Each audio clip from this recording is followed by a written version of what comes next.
And a memento por favor. I know I literally just click go live, but like I didn't think about it. I'll be right back. Hello. Hello.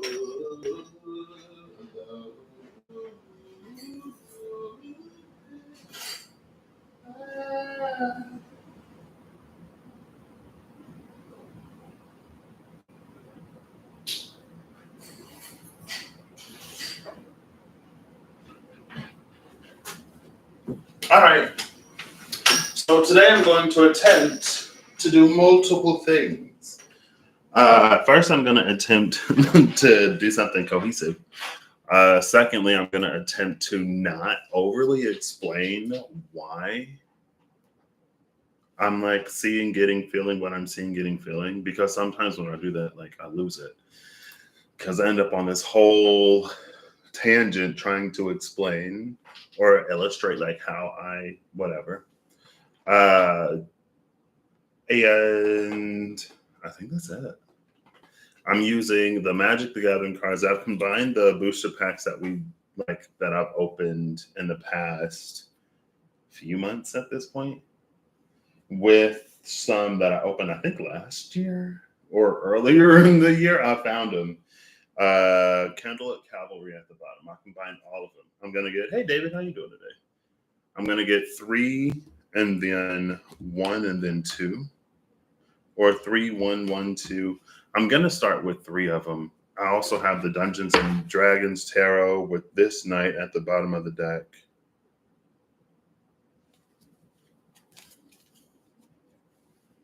I'm going to use this to get the quest. So in the book, you can see like they have quests. Oh my gosh, I literally opened it to this knight. I just like opened the book. A holy order needs your aid to sanctify a place defiled by demons. So that's going to be the quest. And then that's when I'll do like the 3. I'll start with like 3 of these and then like maybe 1 and then 2 to see the progression of it. And then I have, those are like the players. These are going to be the players. And then I have the Fable Makers Fable Makers Animated Tarot.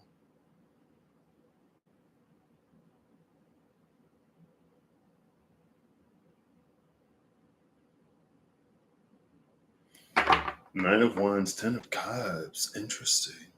And we did have the Candlelit Cavalry, didn't we? At the bottom. On this night, the dark will fear us. Order has sent you to sanctify a place. On the 9 of Wands and 10 of Cups is just like something worth protecting or something worth defending, something worth holding the line for. Interesting. Cool. Anyway, that's what I'm going to do. And again, I'm not going to try to overly explain it because sometimes Ooh, is this the Queen of the Demons? I cut the deck to the Queen. I'm like, ooh. Maybe not. Anyway. Again, like sometimes I'll lose it. And then it's like, what was I talking about? Not Mr. Aya Bagamoto. I saw Marvel has been on the screen. And it was one of those Avengers movies. No, not Endgame. I think it's the one before Endgame. Ooh.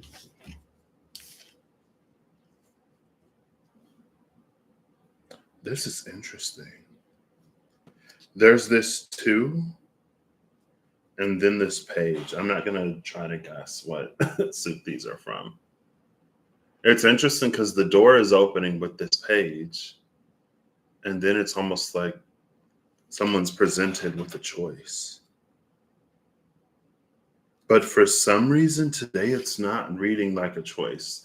This isn't, you can choose between like a warrior, a rogue, and a wizard. Choose whether you specialize in weaponry or alchemy. This is feeling like someone that has both backgrounds. Like this person has a background in both roguery and wizardry, and then is also proficient in both the blade and the bottle. It's almost given like spell sword energy, which I guess I was thinking about it before I went live. Um, the last reading I did, where it initially came out, it was the Frankenstein and the Basilisk. Um, what was it? Nine of Pentacles, Nine of Swords, or something like that. I think it was Nine of Swords, Nine of Pentacles, Nine of something that wasn't cups and the Nine of Pentacles. um, and how it originally came out as like rot. Like Frankenstein was this rotted monster, or it was a bunch of stone parts that were cobbled together and then brought to life. And maybe the rot, because that Queen of Swords in reverse, her energy came out. And then by the end of it, it was like that protective armor, that protective shell, the warrior that we were made into, like leave that. And so it's like rot to what is coming. Like it served us where we were well, but it does us a disservice as we move forward.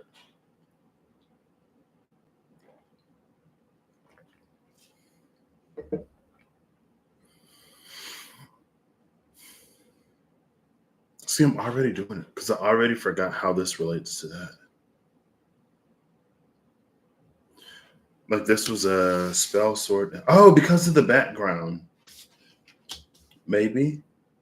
I think it was more the Frankenstein part of like using lessons, wisdom, strengths, tools, abilities, resources that we've acquired in different parts of our lives and bringing them all to the forefront, or bringing the right assortment to the forefront to effectively like handle something. You can see like that is the only balloon. Like the other two are on the ground. It used to be a little higher. I don't know why that one had so much helium in it. I'm like, oh, my camera's kind of low today. So you could see that, I guess. Anyway.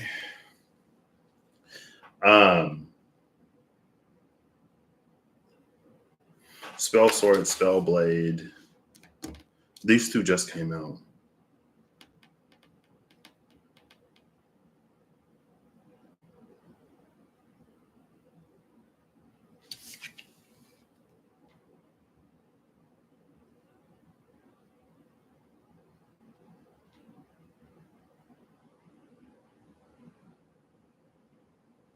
This makes me think of one of the fairies in the Fairy Oracle. It was, I think it was the Mask of Truth.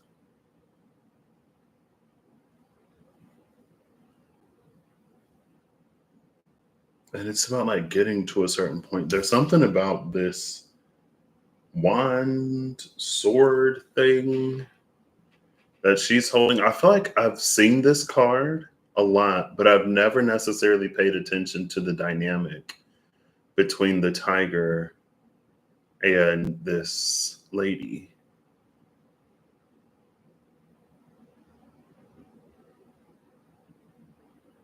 Ooh, that tiger looking a little saber toothed. I don't know if something is in the mouth of the tiger or if it's saber toothed. If that's saber toothed, then it gives a certain like ancient energy to this, because saber tooth tigers don't exist anymore, as far as I know. They could be making a resurgence, who knows? Anyway, I guess I didn't necessarily come here to spend so much time on these two. But then the devil is at the bottom of the deck.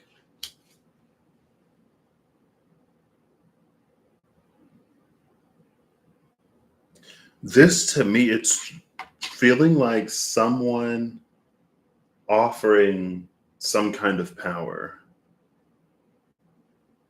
Like there's this vampire type dude. There's this vampire, whatever this thing is. And it's like, if you drink my blood, then you will become powerful like me. And it's like, this is this person realizing that, like, they don't need this. Everything they need, they already have. But some of it, they may have to go back in time to sort of like find out or to relearn or rediscover. It's almost like, oh, I forgot that I did this, or I forgot that I have this contact resource, whatever. So I don't need this. I have everything that I need to move forward. Maybe it's the size of the door, and the word integrity is coming to my mind, but that's not the word I'm looking for. Intimidation. Maybe the size of this door is intimidating, and it makes someone feel like they need to be so much more than who they are and what they are. And so they may be tempted by whatever this is or turn to this. But it's like they wouldn't have been placed in front of this door if they weren't already ready or enough. Again, it just may require some introspection to remember all of those other things, you know? Cool. Oh, look, and then it's this queen. This is the queen that door opens up for. Because it was like when there were many paths. And I'm also going to try to like let whatever be what it is. It's not necessarily always, oh, I've seen this card before, therefore this must be whatever. But sometimes it's what it feels like. You know what I mean? I'm going to try to be open. But she was the one, it was like she could take many different paths. There were many different paths that were available to her. And she could go down a path and become proficient in whatever. Or it's like if she stays in the center, then everything that she would have learned in that path, it all flows inward. It all flows in. Well, there's only a handful. But like the waters flow into this centered space instead of her like swimming up there. And it was something like, it's something about the position and the perspective from the center that puts everything into perspective. Like it assembles a sort of like jigsaw puzzle. It's like it's easier to see where the pieces go when you're looking at the big picture. And then that door opened up, and it was about like timing or something like that. It's because she was at the center that she was there whenever this timing aligned, or whenever this thing that happens every so often happens. If she would have taken any one of those paths, then she wouldn't have been there to see the gate open. Cool. Oh, this is a card that I haven't seen before. I don't think. The Chariot. Whoa. Have I not seen the Chariot in this deck? That does not look familiar to me. All right. I'm just trying to like get a few more shuffles in so I can like start, you know what I mean? I'll do one more. Oh, that almost tried to come out. Thank you. We're just going to get some shuffles of all the decks. I kind of want to leave these two separate because they're easier to shuffle. Excuse me. I'm drinking OJ today, orange juice. I wanted some wine, but I didn't feel like opening the bottle. Probably should have grabbed my water, but it's fine. I guess I'll shuffle these together. No, I will leave them separate. 10 of coins with that 9 of wands. So the 9 of wands came out with or showed itself with both the 10 of pentacles and the 10 of cups. Again, something worth protecting, something worth fighting for, something worth defending, something worth holding the line for, something worth taking a stand for, something worth believing in. Seven of Wands now. From the Nine of Wands to the Seven of Wands is to like relax. Like the Seven of Wands, in the Seven of Wands, they are faced with the threat. We see the Six Wands in opposition to the person holding the last remaining Ace of Wands. And the Nine of Wands, depending. There are some decks where like maybe you'll see something on the other side of the Nine of Wands. But at least in this one, like there was nothing, just somebody holding the line. It could almost be like a mental exhaustion or a mental emotional exhaustion that we face when we're like constantly on alert. Hey, Melissa, not typically and probably not today. Sorry, but hopefully there is someone out there that can answer your question for you. I'm going to attempt to stay on task today, but we will see. All right, all these are shuffled. I want to put this one over here because we're going to start with the left side and then we'll finish with the right side. I guess I could split this too. And then this deck will go in the middle because this is the central theme. Thank you. I didn't want it to get wet in the shower. And I was like, I kind of live for it. All right. So the quest. I'm going to do 3 shuffles. Well, we'll just keep shuffling until something comes out.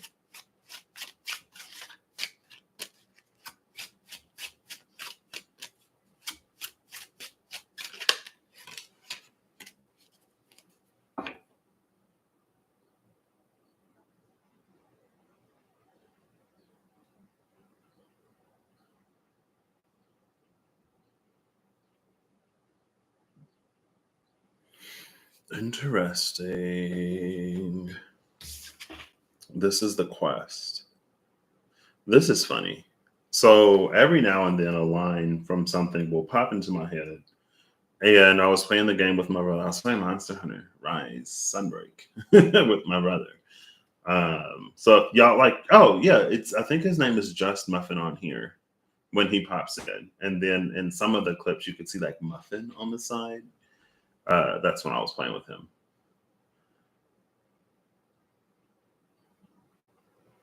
But that line from Finding Nemo, where I think Dory's like, I'm gonna get you, and they like run into the anglerfish. That popped into my head I think it was yesterday. I'm gonna get you. And then this morning I saw the I guess her name was Coral. It was a video not too long ago, like within the past hour, I think, of the mom theory. Because it's like barracudas don't eat clownfish. Barracudas don't eat clownfish eggs. So the fact that the barracuda ate the clownfish and the eggs, like the marine biologists came out after the movie and they were like, this isn't whatever, but you know what is possible? Like female clownfish will eat their own eggs. And so I guess it's the theory that Coral ate all of the clownfish eggs and Finding Nemo is kind of sort of Marlin going through the grieving process of denial, regret, anger, whatever the 5 steps are. And then she was like, Nemo in Latin, Nemo it means nobody or no one, finding no one. But anyway, I'm gonna get you.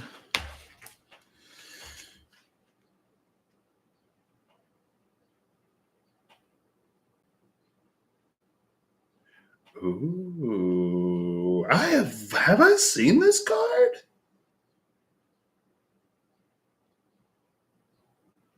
No, I have never seen this. I'm going through the book. Okay, this is the 7 of Wisdom. A librarian has discovered a hidden stone door covered with magical glints in the library's basement.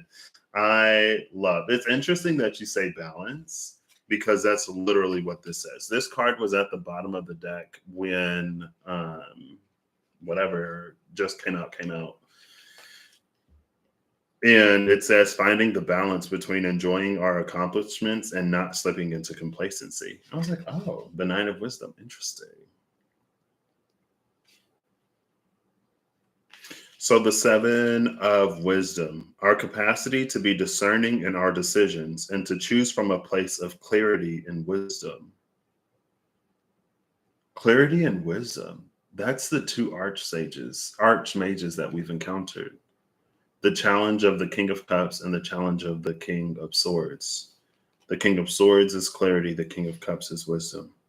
A librarian has discovered a hidden stone door covered with magical glyphs in the library's basement. We've already seen that door.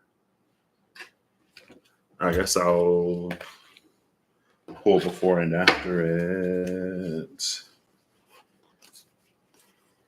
This 3 is at the bottom, and I was looking at like, okay, wait. Oh, snap, hold up.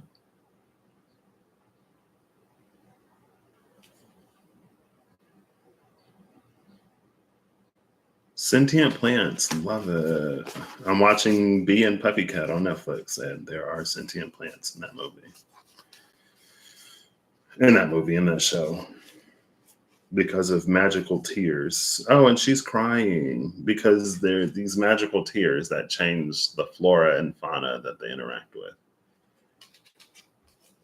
It makes it all more mystical and magical. But anyway.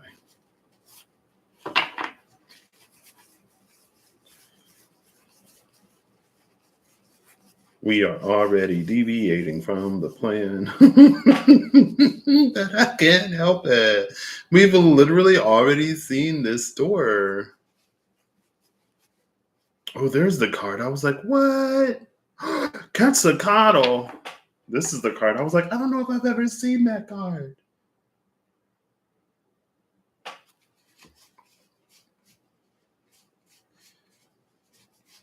This at the top of the deck. I'm pulling from the bottom because it's easier to look through. Is it literally the top? Okay. But then it is the 4th card from the top. Interesting. You know what? I saw this and I didn't pull it, but I will. Oh, it's not even this one. What the? It's this one.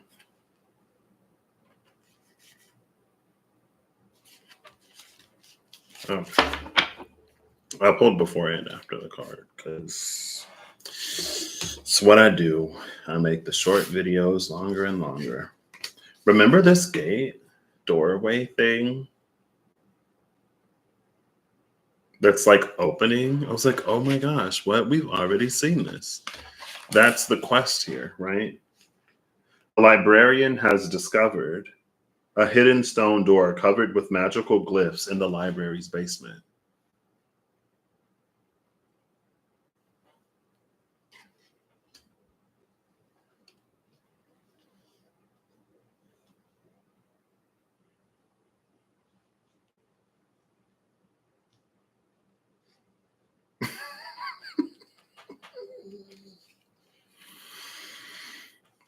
Okay.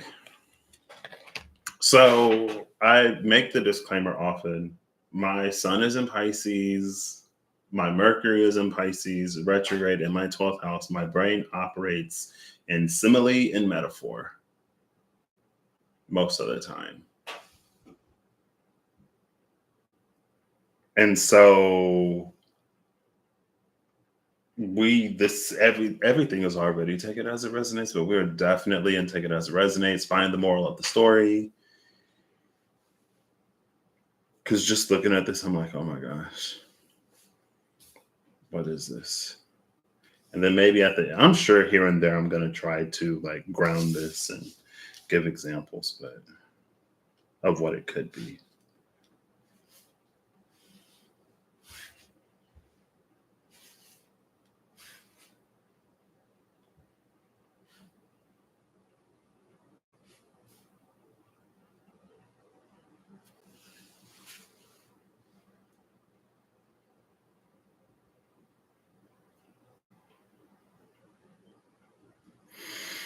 So, oh, I did say that I'm not gonna get distracted by like the cards and stuff, and I would just say it, right?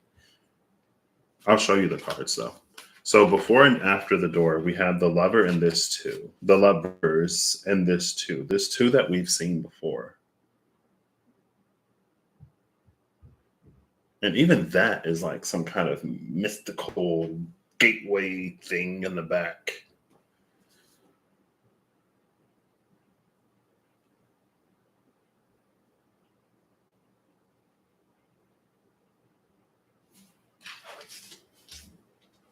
And then because I saw this, there was a card that I took notice of because magical glyphs. As I was looking for that page, and this is the card I was looking for.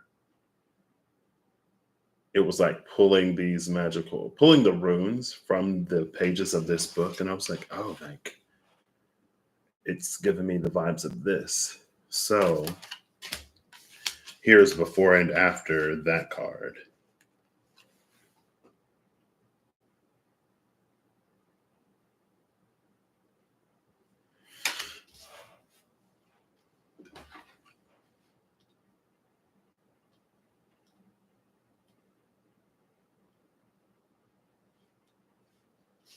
Cool. Maybe I should just like get all of the cards.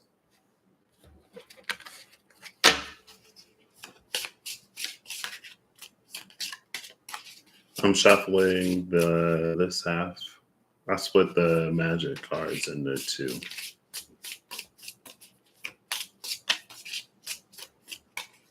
I'll give this two more. If nothing of note happens when I finish, then I'll just look at this. So that's one. This is two. Okay. So I am gonna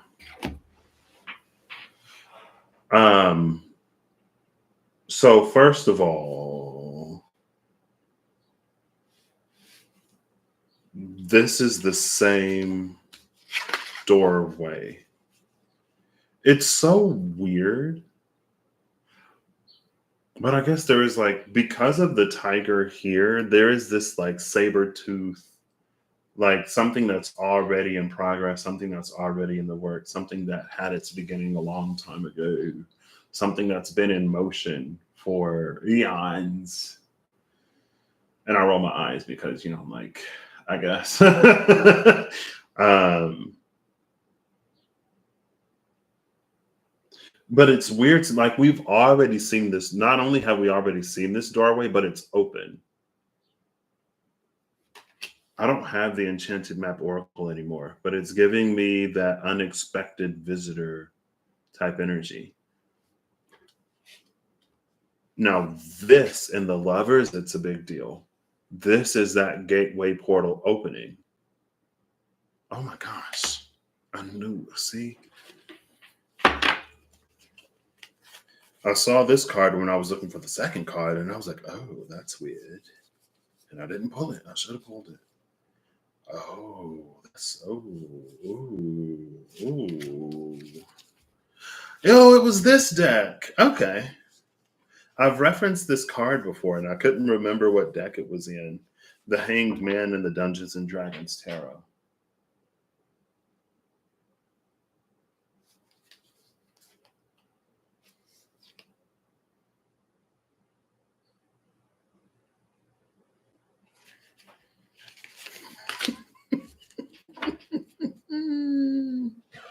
I want to be on here for 5 hours. Because the card behind it, I saw this card at the cut earlier. It's like there's these two different versions on opposite sides of the veil, of the wall, or whatever. And as they get closer and closer, like it's almost like a magnet. It causes these, it's like two, a paradox cannot be solved within the same universe because it will unravel that universe. Like if you go back in time, you can't interact with your past self, or the fabric of the universe will unravel, or if there are two people from parallel, like the same person but in parallel realities or universes, and they can't meet, or the fabric of, like, that's this energy, like the fabric of space time unfolding as they get closer and closer to touching. But here it's like somehow they find a way to exist within the same body, or something like that. I already gave the disclaimer. We're gonna roll with it, and then when it makes sense.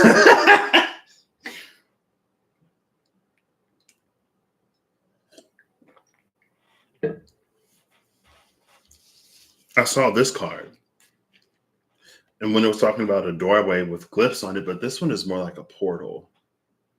But you see like the concentric sort of rings within this portal. And it was in between this six. Oh, that's the Wheel of Fortune. In between this six with the moon. Now this card is giving me this energy. This following up after this, like something is being pulled from this book, and then we see this king here. We see someone facing the king here, right? And then we have like that card under it. I'm like, okay, like someone's reading that story or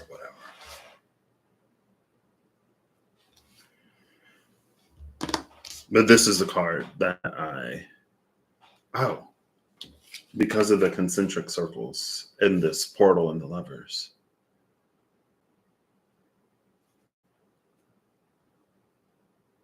It's like, this is what that doorway looks like on this side. On this side, it looks like a door. But on another side, like, this is what it looks like.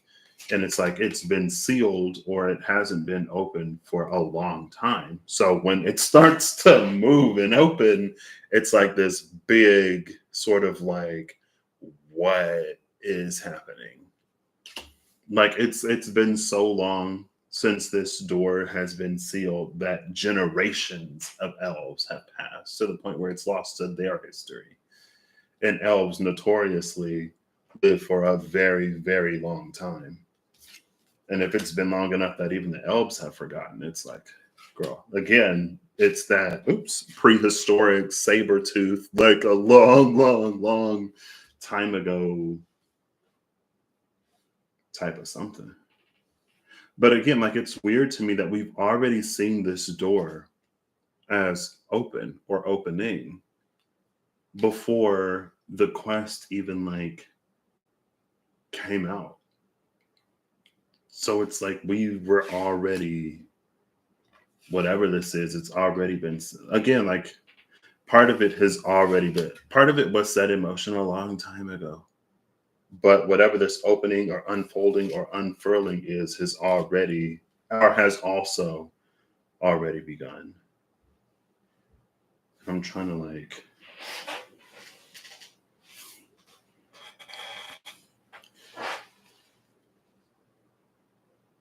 I guess that's interesting.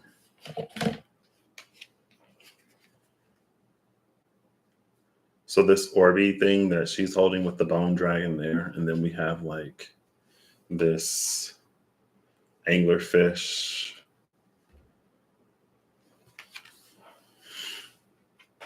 Here, I'm gonna have to move this so that I can use this. Please, there we go. Try to center it a little bit more. So I don't know. I'm gonna read down the center of these. We're gonna see if it makes sense.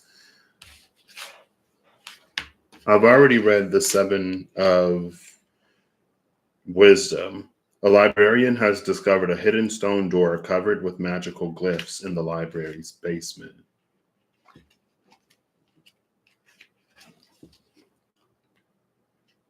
And then I'm going to read the center card.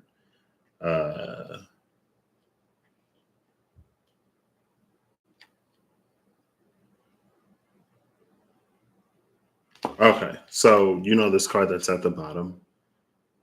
The quest here is a weeping dryad. A weeping dryad asks you to save her forest from destruction at the hands of orcs. I was like, where does this orc come in?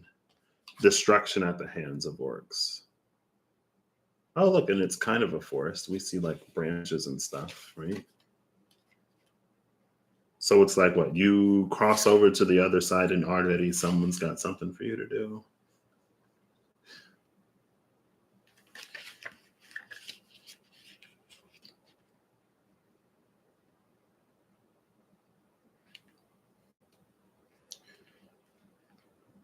What is this page? It said page, right? That said page, right? Yeah, that says page. Hello? And that's an ace. And that's the Wheel of Fortune. Did I miss it? Oh, there it is. Something has torn down the rope bridge that spans the chasm. The villagers need help rebuilding it. Is the second one. I'm trying to read these in order. So, a librarian, I'm just going to reread these every time. A librarian has discovered a hidden stone door covered with magical glyphs in the library's basement. Something has torn down the rope bridge that spans the chasm. The villagers need help rebuilding it.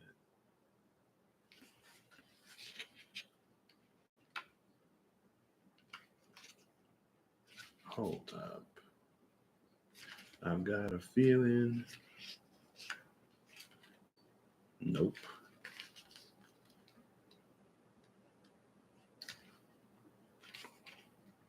The party meets a powerful wizard whom they may ask one question and get a truthful answer from. So yeah, that archmage. Well, it was the archmage of chalices that answered 3 yes or no questions. It was the archmage of swords that tested our logic and integrity. So, a librarian has discovered a hidden stone door covered with magical glyphs in the library's basement. Something has torn down the rope bridge that spans the chasm. The villagers need help rebuilding it.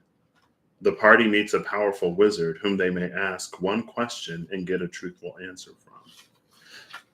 And then the last one is the Wheel of Fortune.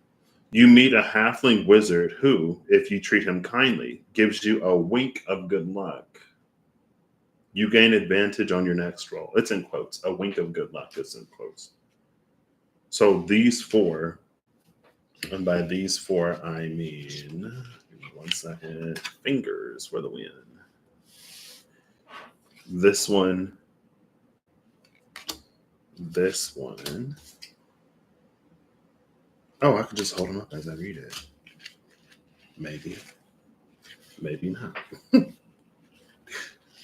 I'll do the last one. So the one with the anglerfish, a librarian has discovered a hidden stone door covered with magical glyphs in the library's basement. And then we have something has torn down the rope bridge that spans the chasm. The villagers need help rebuilding it. The party meets a powerful wizard whom they may ask one question and get a truthful answer from. You meet a halfling wizard who, if you treat him kindly, gives you a wink of good luck. A wink of good luck. You gain advantage on your next roll.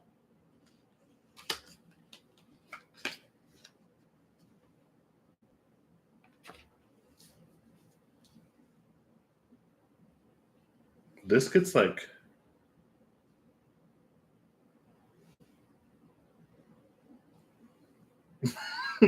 every time I like take a step back to look at this again, my brain melts a little bit.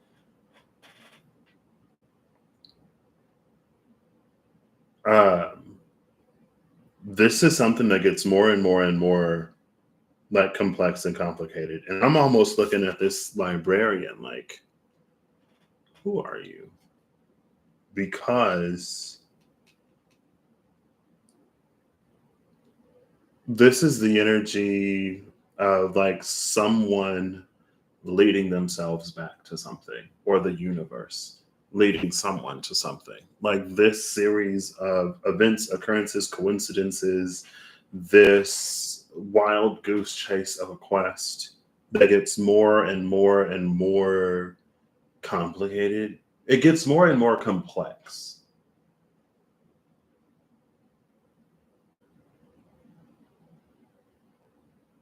Because it's like, so like the librarian is like, hey, there's this mysterious magical open door in the basement of the library, like, can you go and check it out? And you're like, sure, whatever. And like, so you go to open the door and it opens up into this like whole magical world or whatever. Like, this is what that doorway looks like on the other side. And you're like, whoa, like, I just walked through a door in the basement of a library. I didn't expect to get Narnia'd to Middle Earth. Is that what it's called? I don't know.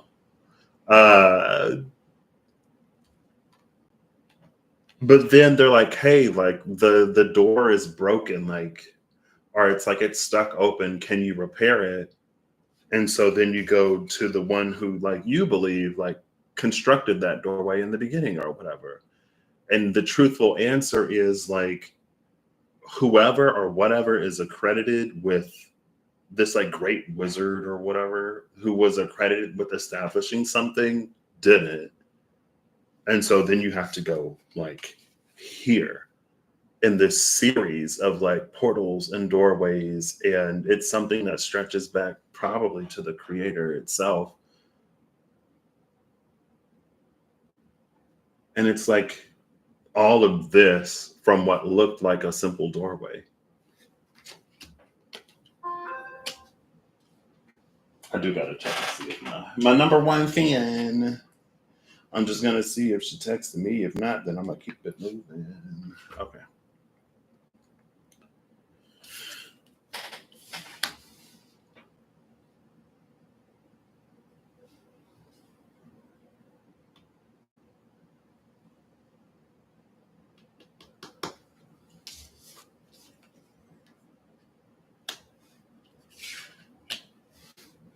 This feels like something like very time and time again.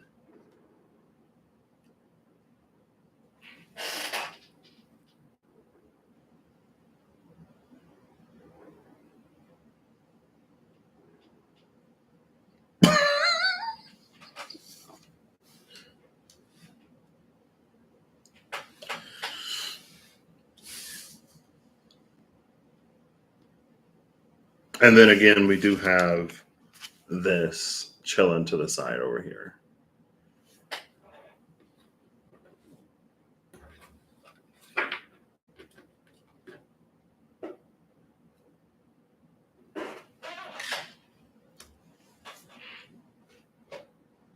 The reason why it's like this, the quest, it begins where it begins. Um, it starts with someone that's like, hey, can you go and check this out? But it's like the farther back you go, like, because again, it's like these two are the same person. It's giving like something here is the same. They're giving the same person. That's why I'm like, who is this librarian?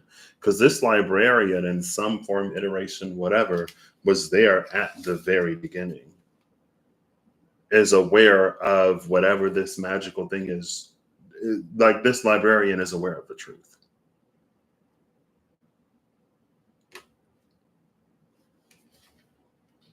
And then there's this story that's like written in the book before any of this happens, because it feels like it's almost like it goes further into the past with each sort of like layer, because it gets closer to the heart of the creation of whatever this thing is.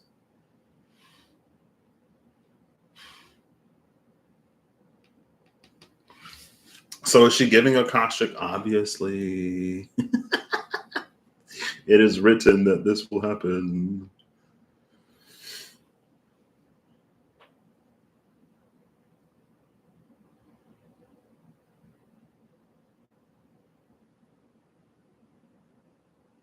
This is like high key The Legend of Zelda energy. So in The Legend of Zelda, there's the Triforce. The Triforce of there are what, three pieces associated with power, wisdom, and courage. And it's like every who knows how many years, there's this great evil Ganon that is resurrected to destroy the kingdom, and there is a hero, Link, who, and every time Ganon comes back, there's a Link, and then there's a Zelda. The interplay of power, courage and wisdom ally and unite against power because the power is what's trying to destroy the whatever. But it's like in every iteration of something, maybe not every single one, but at least in two of these, maybe in every iteration of this, like there's some kind of threat. And then there's someone who shows up to like deal with it or to handle it, face it, address it, whatever. I don't know.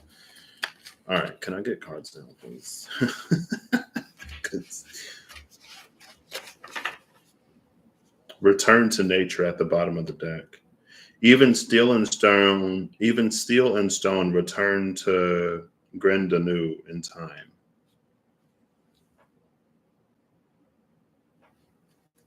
But this is like return to Oz type. Oz is in danger. Somebody go and get Dorothy or Dorothy's grandchild. I don't know. Or Alice. Alice in Underland. Underland is in danger. Somebody go get Alice. You don't remember being here, Alice? Did y'all see that one? Was that what? Return to Underland or Return to Wonderland? They're like, oh, you called it Wonderland when you were a kid, but it's actually Underland. And the Jabberwocky, maybe? I don't know. Anyway.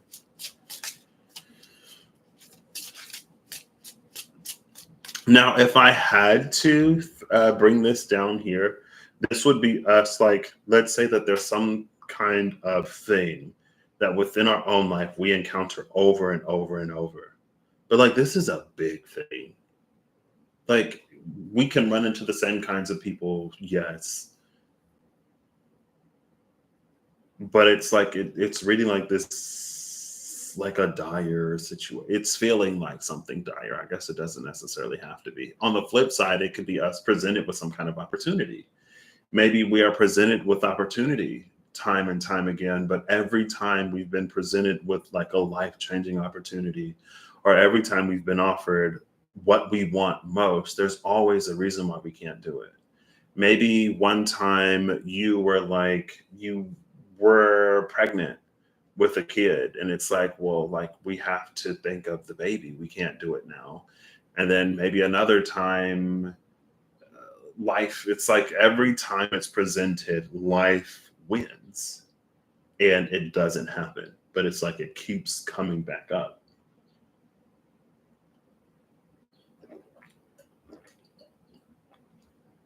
And it's not necessarily the question of like, okay, well, what's going to be your excuse this time? But maybe it's more so framed in the way of like, there is nothing stopping you this time, or like now is the time to go ahead with this, or again vice versa, back on the first side, now is the time to be done with this. Like you don't have to keep repeating this type thing. And again, it's like it goes back, it's rooted in something.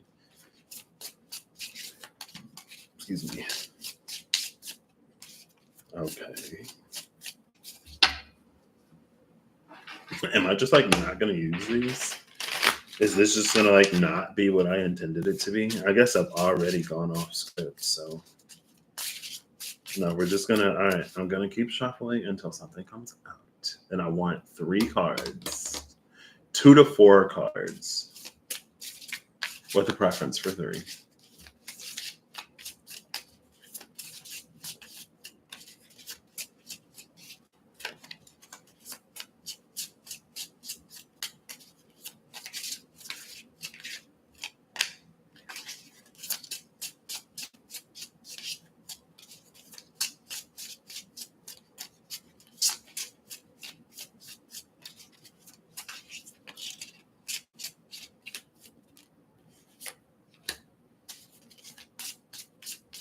1,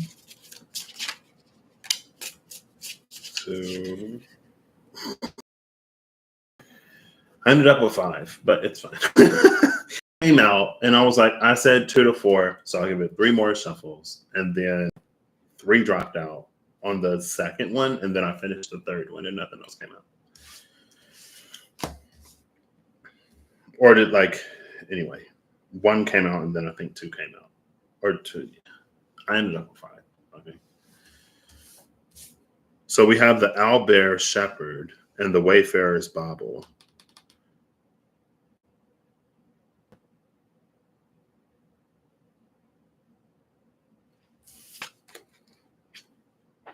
These 2 came out first.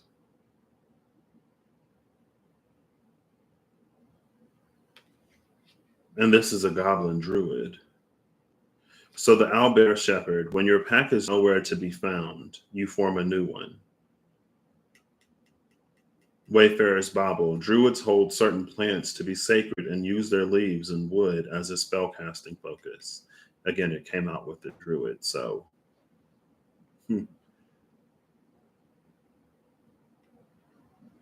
I don't remember this card.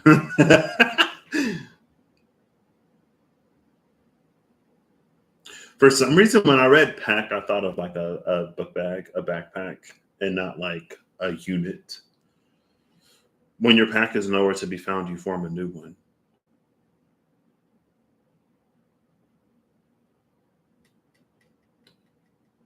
And then a sacred plant whose leaves and wood are a spell casting focus. And we did have the dryad, the quest from the dryad at the bottom of the deck.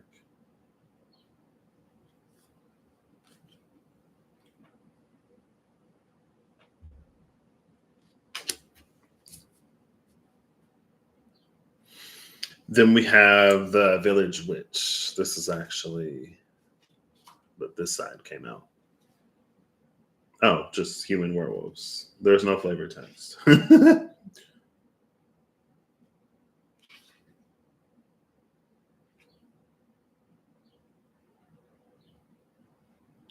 Hey, stay bound. And then we have swamp with the basilisk gate. Oh, the basilisk gate. And the basilisk was that 9 of swords, I believe, from yesterday. Basilisks also turn things to stone. It's what Medusa, the cockatrice, and the basilisk.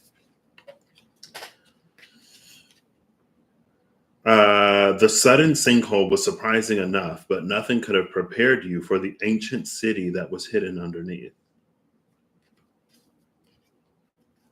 And the swamp. The eastern passage into the city is filled with reminders that the patriarchs are literally looking down on you. Is the basilisk gate.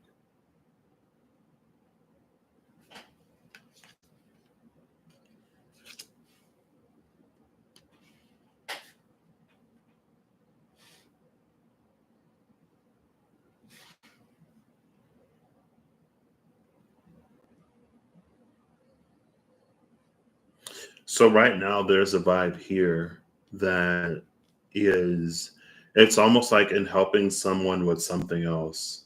There's a vibe of not expecting to find one's own story or not expecting to find anything, any relatives in something. But obviously finding it.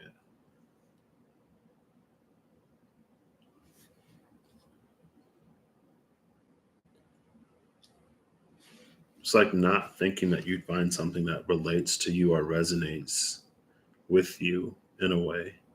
But it's something that is forgotten or something that is unknown. This isn't like not feeling like something that we would necessarily be aware of.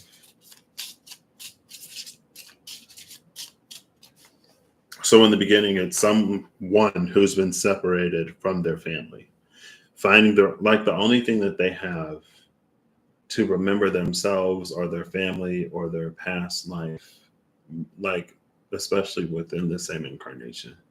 Like it's a memento, a reminder of something. Maybe something that someone doesn't even know. Again, it's like maybe someone is some kind of nobility. It's that storyline of like there is someone who is nobility, but something happened to the court when they were a baby, and they had to be snuck out of the kingdom, and all they have of their family is like a blanket or an amulet or a ring or something like that. Like the Wayfarer's Bible would be that thing that reminds them of who they are, even if they were too young at the time to know or whatever. There is this memento of one's pack that they've been separated from while they're in the space of finding and forging a new one. Now, in that new pack, there is almost like a common, I guess it doesn't, there's a common goal, a common interest within this new pack, but it's like it doesn't necessarily have to be the goal of the owlbear shepherd, like our goal. Like we make friends who are really like compassionate or passionate, who are really passionate about something, and because they're really into it, they get us into it, and then we show our support. We, stand in solidarity and stuff like that.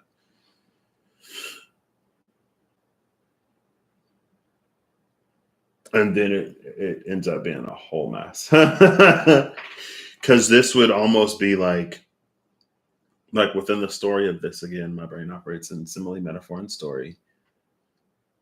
So you have this young noble who has fled the destruction of the houses of nobility.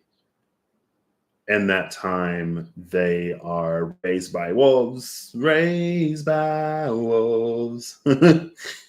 uh, or like just they live a very not noble life, right? It's not the same cushy whatever that they would have had they stayed in a palace or a castle. And then they make friends, and let's say that there's a new oppressive rule that like overly taxes the whatever, and the friends that they make are like secretly rebels. And so they join in the revelry, and they end up finding out, basically, like, long story short, the runaway noble ends up overthrowing the very ones who destabilized and ousted the previous nobility that led to some kind of tyrannical, dictatorial, whatever. And then they like restore, and then they find out like, oh, like I'm actually the last remaining noble. It is my birthright to inherit the throne of this. Like they reclaim the throne.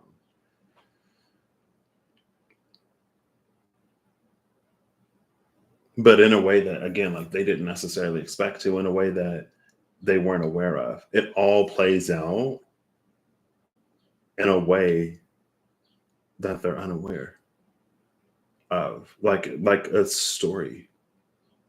And I feel like this energy was here earlier, maybe because of the storybooks.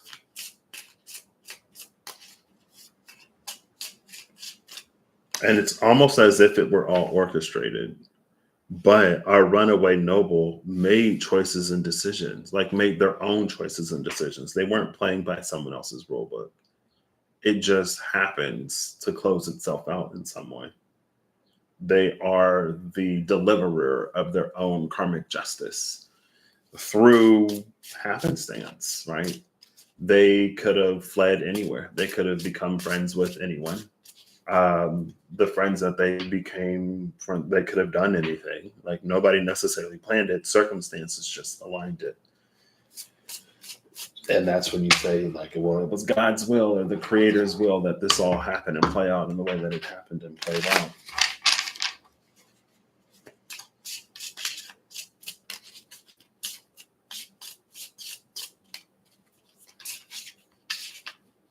Like your favorite rom-com energy.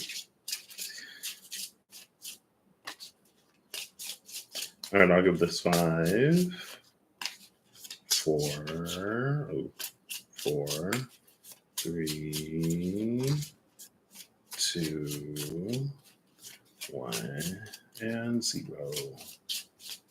Okay, I'm gonna get the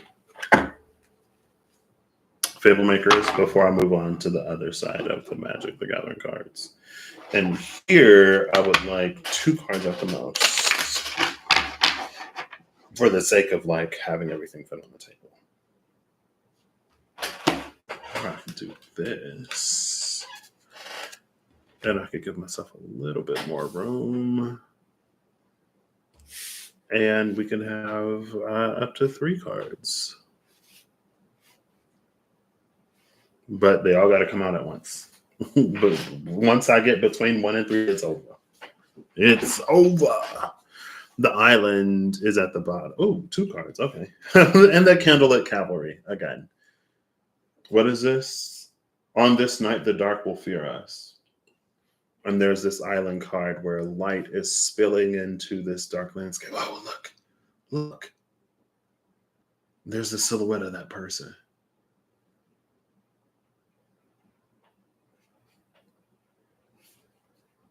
You know, the one that was standing before the gate. That page with the tiger. Interesting.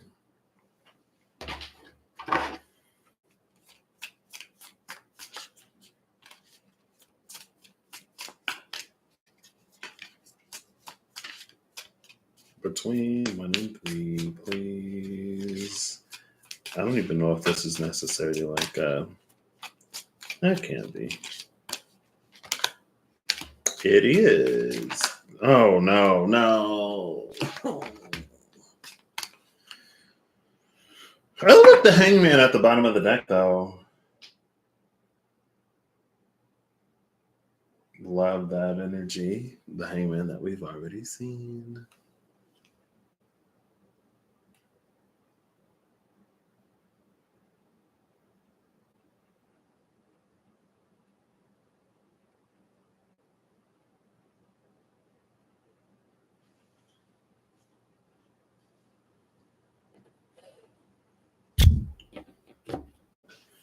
There's 3 people here, and I didn't necessarily catch it.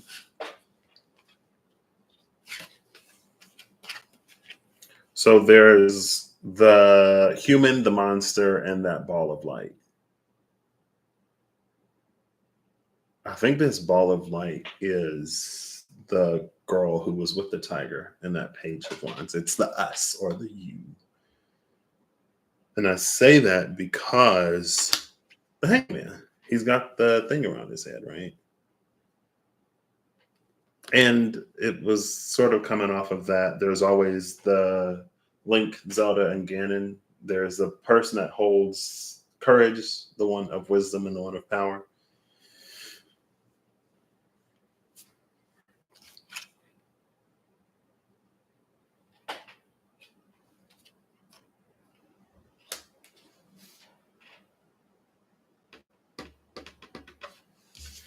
So the 2 cards that came out first is the Knight of Chalices, the Knight of Swords, and the 3 of Chalices. And then like a bunch of cards came out. Oh my gosh, it's like 5 more cards. The 2 of Swords, I thought it was the High Priestess. The 2 of Swords, the 5 of Chalices, Death, the Devil, and the 4 of Swords. This is someone without knowing it, without noticing, without realizing, as someone is going through their own stuff, they inadvertently end up solving or resolving something almost like much greater outside of them. I don't even know if, yeah, some things are moving maybe.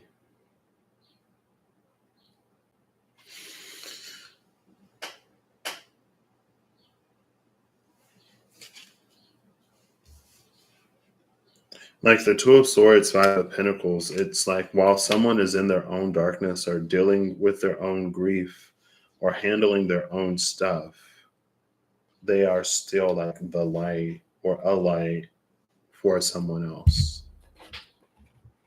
Um, this is also an energy that's like there are things that we have been through or experienced or witnessed in life that we may think disqualify us for certain things, and it does not. Um, like this one mistake or this one bad experience or the fact that like the circumstances of your birth do not disqualify you from your claim to the throne or your right to exist or whatever.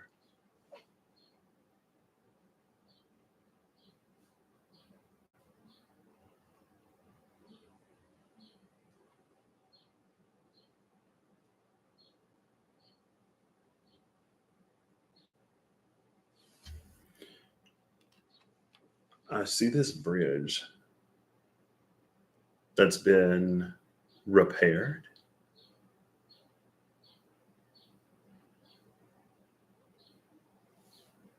The Three of Chalices and the Knight of Swords.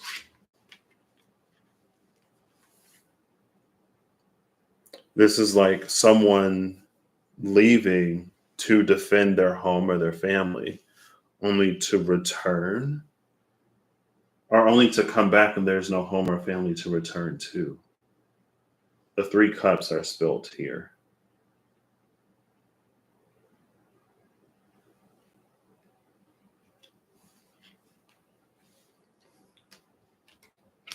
Or, oh, this is kind of heavy. I mean, I guess Five of Cups, yeah, it's going to be heavy. Um, there's also an energy that's like, had I known that that would be the last time that I would see somebody or talk to somebody or interact with someone, it would have gone very differently. Like I wouldn't have ended it in an argument, or I wouldn't have said this, or I wouldn't have done that. I would have told them how much they mean to me, but it's not having the opportunity. So this is like someone who lives with some kind of heavy something. Excuse me. Maybe the thing that this person finds that they didn't think they would relate to. It's again, it's that like in helping solve or resolve something for someone else, it brings them peace. Like when we help others, we help ourselves. Type of energy.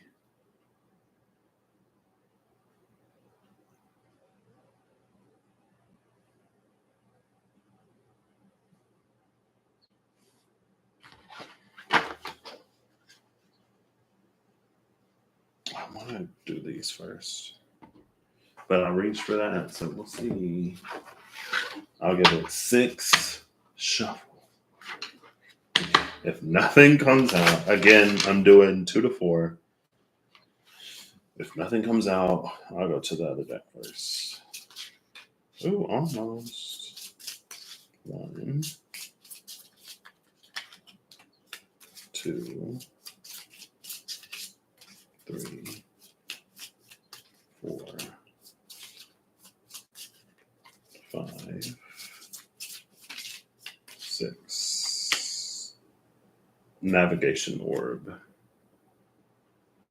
which is similar in purpose to the Wayfarer's Bible. Travel the world without even leaving. Travel the world without ever leaving the comfort of home.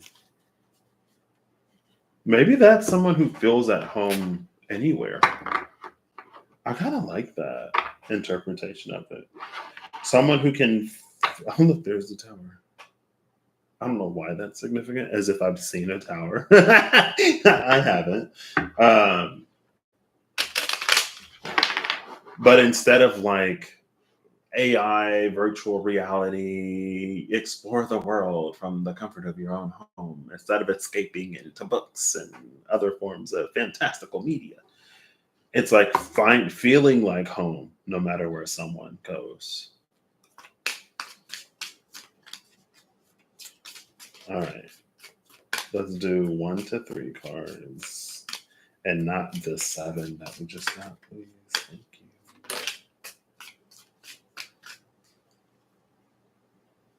you. Ooh, the star.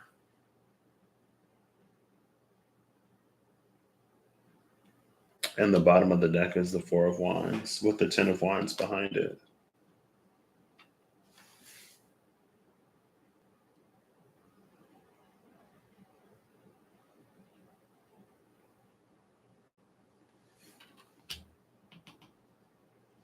And the Empress is behind the 10 of Wands.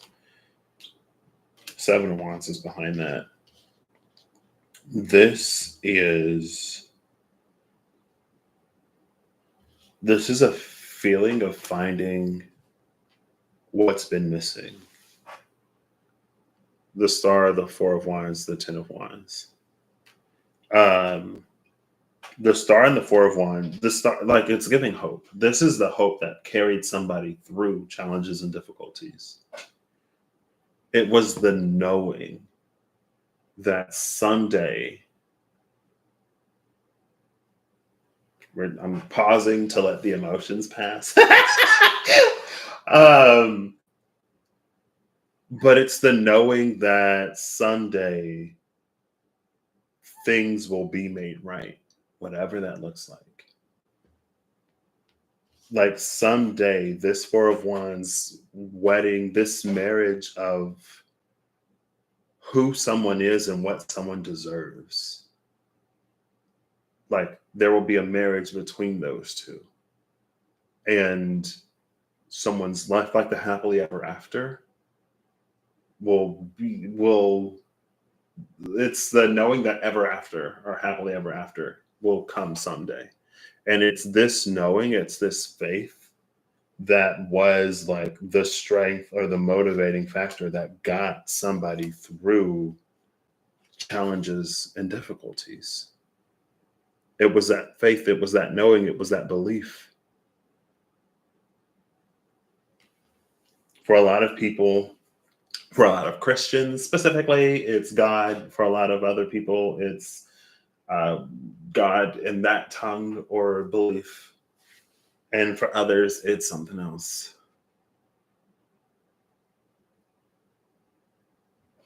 And then they end up at the Empress, where again, like it's made reality. I don't know though if in all of this, someone anticipated the position that they would be in by the conclusion of it. Again, whoever this lost noble owlbear shepherd type person is, I don't think, because there's something about the Wayfarer's Bible that they have it and there's a sentimental attachment to it, but I don't know if they necessarily know what it means. Or even if they do know what it means, I don't think they necessarily live there. It's very The Lion King, if you've seen The Lion King, right? Like Simba spends so long. It almost seems like Simba spends so much time with Timon and Pumbaa that he forgot that, like, girl, like your dad was the king of Pride Rock. Remember who that's why Rafiki had to say, remember who you are.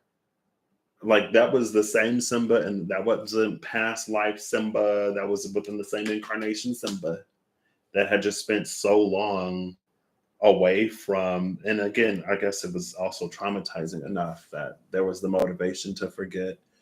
But he forgot. But it's like, but anyway, it's like it's this owlbear shepherd, it's this wayward noble. Even when they join the cause of their rebel friends of the village watch to make something right, to right a wrong, it's like they don't expect to be crowned at the end of it. They don't expect to necessarily re-inherit the kingdom that they were born to rule. Y'all know how it works, okay? And that's why, again, it's like with all of the hope and with all of the faith and the knowing that carried someone through all of these challenges, I don't know if they necessarily expected to be the empress by the end of it. Maybe a queen, sure, but to be an empress by the end of it,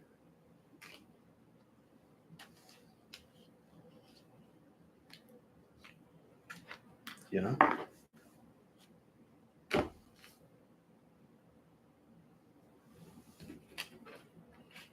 Ooh, oh gosh. Okay, now the whole deck want to talk, but 7 shuffles ago, y'all didn't want to say nothing.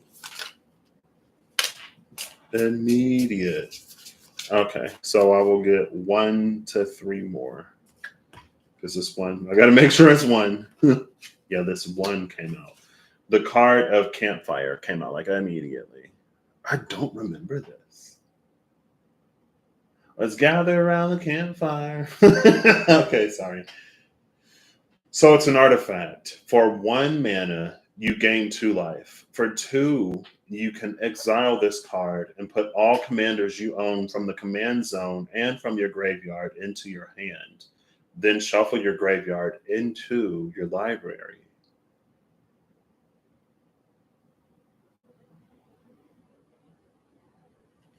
This campfire is feeling like the passage of time or the passage of lifetimes. Again, in the case of The Legend of Zelda, how the embodiments of power, courage, and wisdom are born and reborn and reborn. This campfire is like the ever after in between the video games. But eventually, like everything is reset. All commanders you own, so all key players you own from the command zone and from your graveyard, you put them into your hand. Then shuffle your graveyard into your library. It's like you start all over again. This is like that life review, or for those who believe in reincarnation, I guess. Like this campfire is the bardo question mark. It's the limbo in between like this life and another and the next. Like this is where you would see whatever key impactful person, like maybe your mentor or your hero, and you would have a conversation about your life and you would do your life review and all that, and like, you know, maybe you'd go to heaven for a little bit before they're like, okay, it's time to like be born and do it all over again. I don't know how long or short that period of time is, okay, but like this is that in between, like the afterlife, the other side, before things sort of start all over again.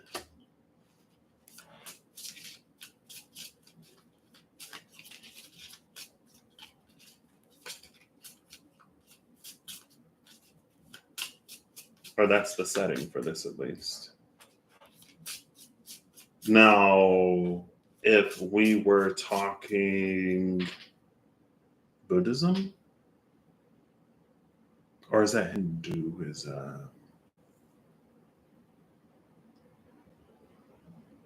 It might be Hinduism, and not Buddhism. Nirvana, girl. That's what I'm like. If Nirvana is reached or attained, then there would be no more incarnations.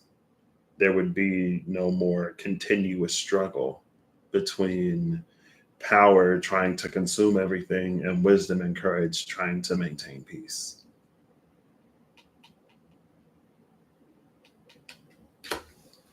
If we've learned our lessons, we'll say, then this would be like, this is the last time, or that, because this is the conclusion. This is after the conclusion. Like that was the last time we will ever experience whatever this challenge, hardship, difficulty that kept coming up.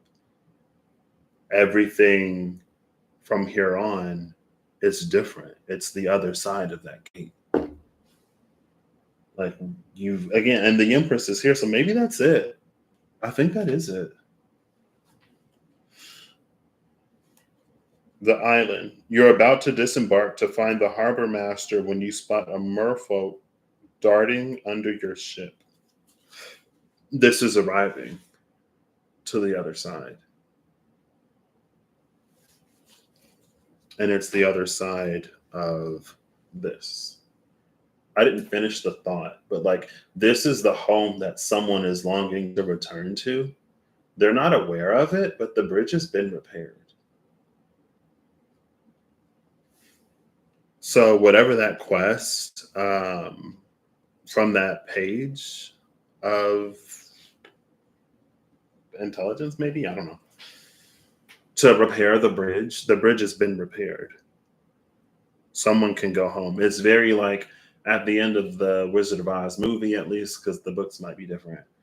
At the end of the movie, she finds out that from the moment she arrived in Oz, she defeated one of the Wicked Witches without even trying. But she was given the very thing that could take her home.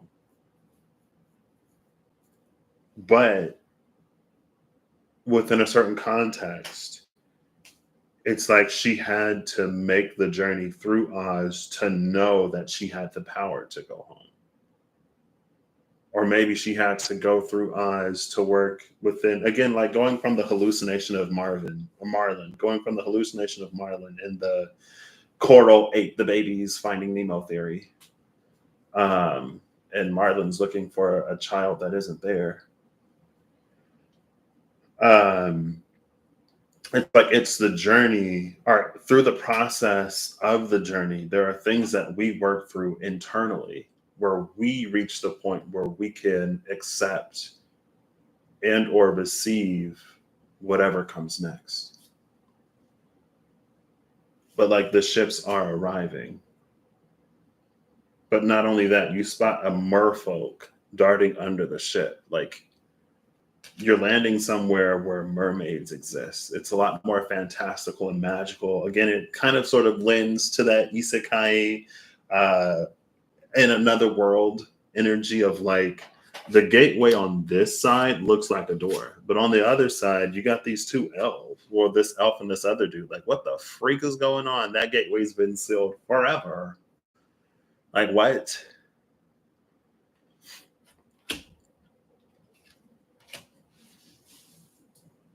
Yeah, this again, like that's the campfire.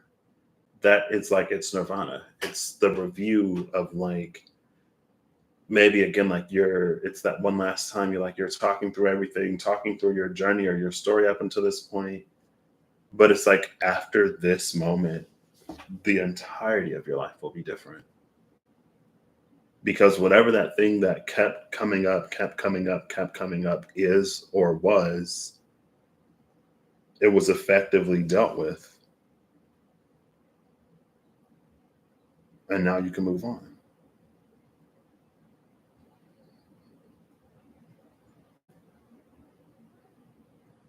Unbeknownst to you, maybe.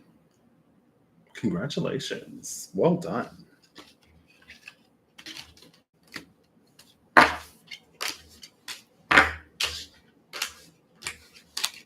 There we go. That wasn't as outlandish as it seemed. Take it as it resonates, if it resonates, when it resonates. And if it don't resonate, if you don't know what's going on, like then don't take it. Right? I think sometimes as people, some of us forget that not everything is for us, or not everything has to be for us. Like we don't have to be included in everything. Right. Now I'm not talking about socio-economical, political exclusion. But like when it comes to storytellings, media, entertainment, whatever, like not everything has to cater to everybody. Right? Like if I'm talking about a super specific experience that I've had that I know that other people can relate to, and you're like, I can't relate to that, therefore it shouldn't exist. Like that doesn't reflect me. It's like, okay, well, I'm sure there are plenty of things that do reflect you. But this one is for someone who relates. I'm sorry. And, I'll just leave it there.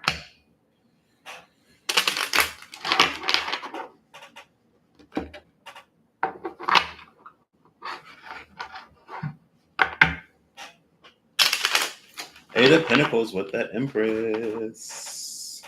This is what you've been working for. Cool. Oops. Love it. I'm going to take the middle of this.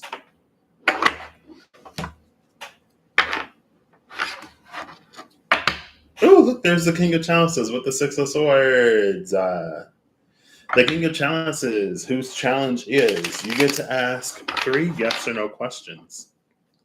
If the Archmage of Chalices feels that your questions were of significant thoughtfulness, then he will award you a Tome of Understanding that has the power to elevate your wisdom to superhuman levels.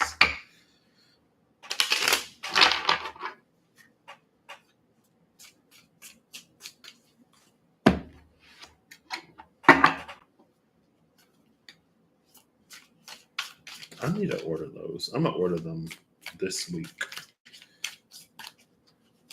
These card protectors.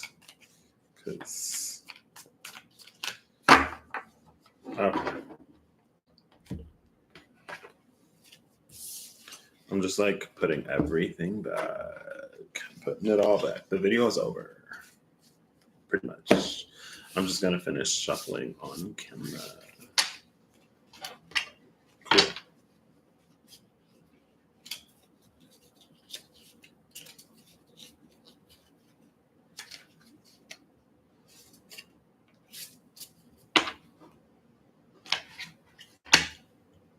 Saddle of the Cavalier. And I will need an equally righteous but slightly smaller saddle for my space hamster companion. What?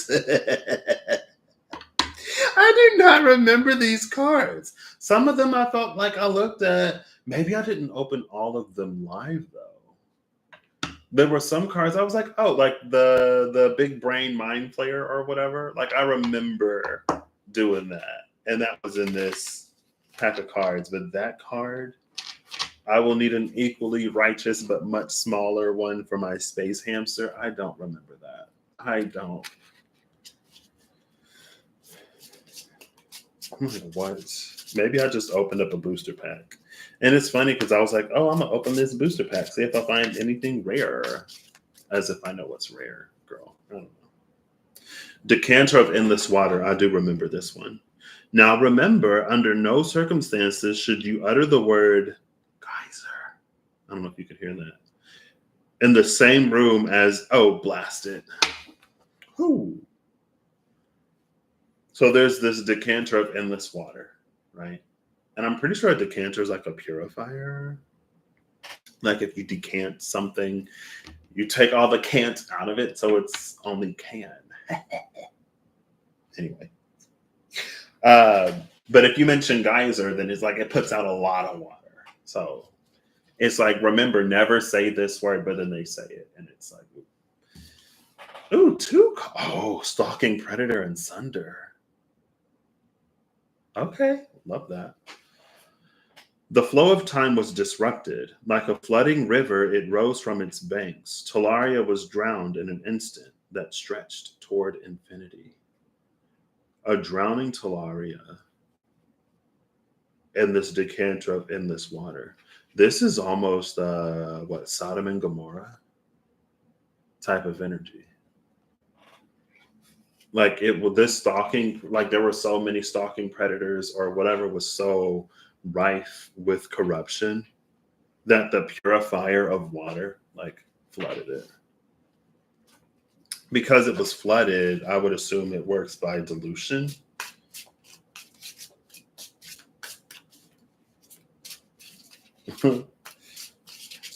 Dilution, not delusion.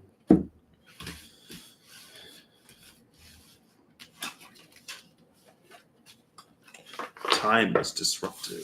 I need to use the potty. I need to use the potty. Maybe I should just end this here. I'm going to go use the potty. Again, like we're in the final shuffle part. So I made it this long without major distractions.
No problem.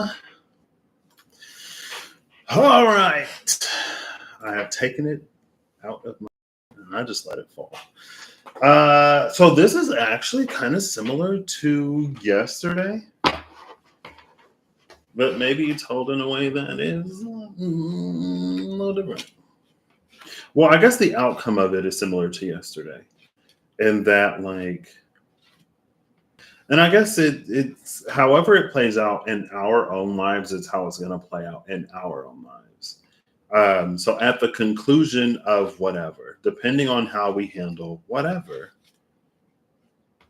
that's what indicates, or that is what is an indicator of the finality of us experiencing certain cycles again.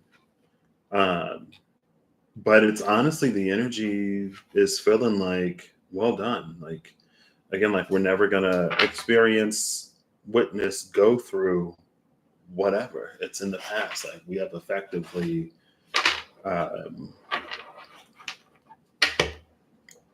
concluded it. And also, I guess, in these Dungeons and Dragon tarot cards. Ooh, the sun. Do do do do. Okay.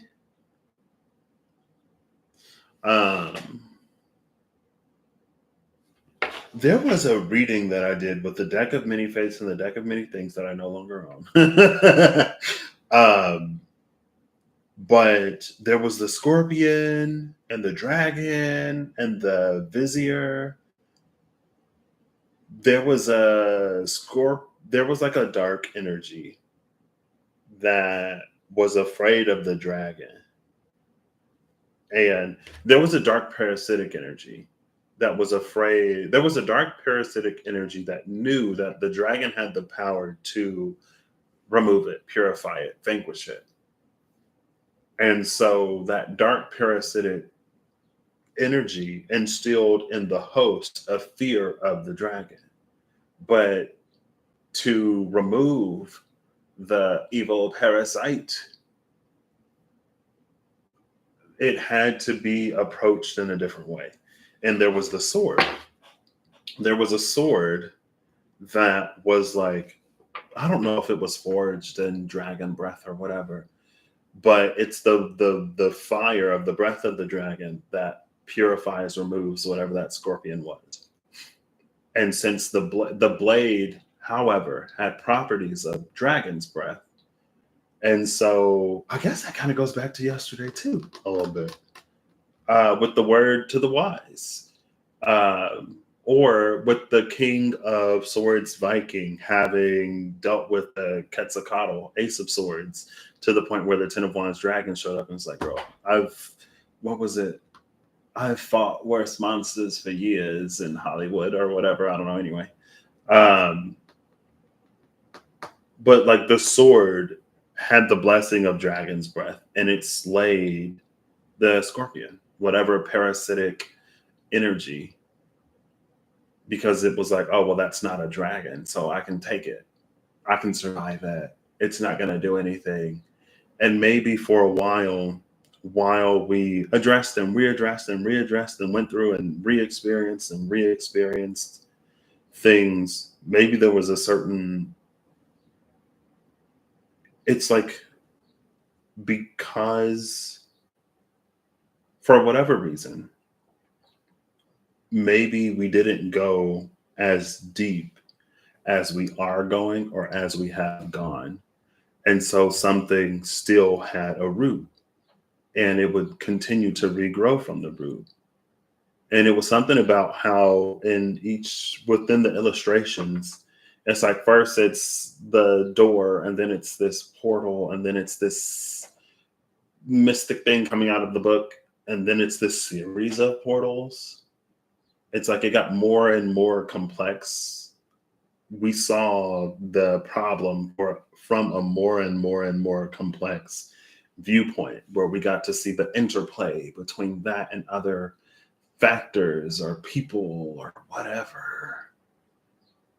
But by the end of it, by the time we reach that Wheel of Fortune, to see everything sort of playing out almost simultaneously again, to solve the jigsaw puzzle from a big picture view, like looking at the entirety of the puzzle,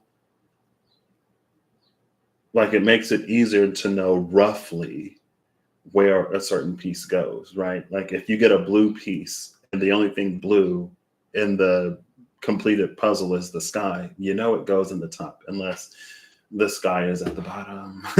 You get the idea. Okay.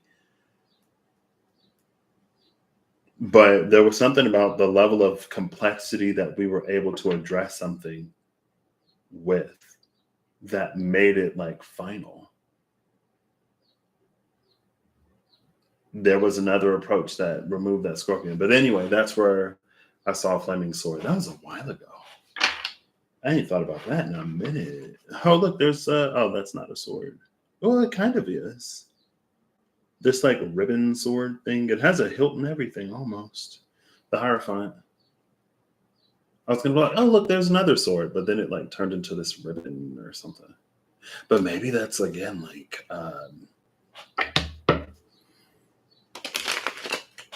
maybe that sash is the Hierophant sword in the terms of like, again, I feel like that part came out a little clearer yesterday. It was focused a little bit more on that yesterday, where it was like, because we have effectively concluded whatever we have effectively concluded, as we get to learn, as we learn to live life on the other side, and as we learn to exist in a new set of circumstances, there may be key behaviors, thoughts, things that we consider to be wisdom that served us greatly before, that helped us maybe even thrive, that may be detrimental moving forward. Now, if we're ever in a situation or circumstance where we need them, we have them with us. But we don't have to carry them on full display with us as we move forward, because it's very likely that we may not have use for them. Cool. Final card. Oh, it's that queen again. With this 7.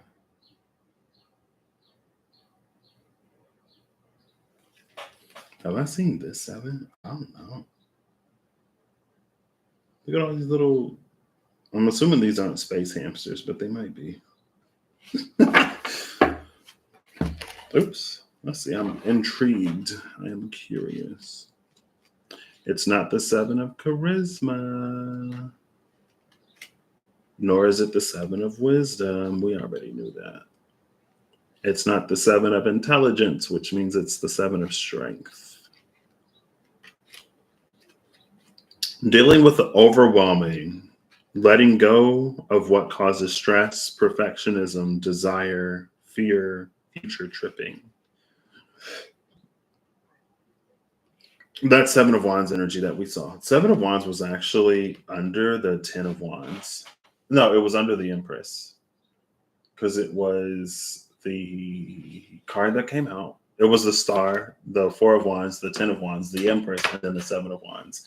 But we saw the 9 of Wands to the 7 of Wands before. And when it was the 7 of Wands, like the 9 of Wands was being like hyper vigilant to the point where we may not be faced with an immediate threat, but our bodies being in constant high alert, like it wears down the body quickly. But at least in the 7 of Wands, like we see the threat there. Like it's within us when we need it, but we don't need to necessarily remain in a state of hypervigilance. And yes, I know that these are as much for me as they are anybody. Allow the world to be rewritten. You find a magical sword. Roll 1d6. Oh, and I still got the d6 right here. Oh my gosh, what? Let me grab this. So there we go. Ow. It hit my glasses, but 2. It's a +1 sword. So you find a magical sword, roll 1d6. If it lands between 1 and 3, it's a +1 sword. 4 to 6, it's a +1 sword that when unsheathed sings loudly. It doesn't sing loudly when it's unsheathed. It's just the +1 sword. What does +1 mean? I don't know. Oh, maybe it's like, I don't know. Anyway.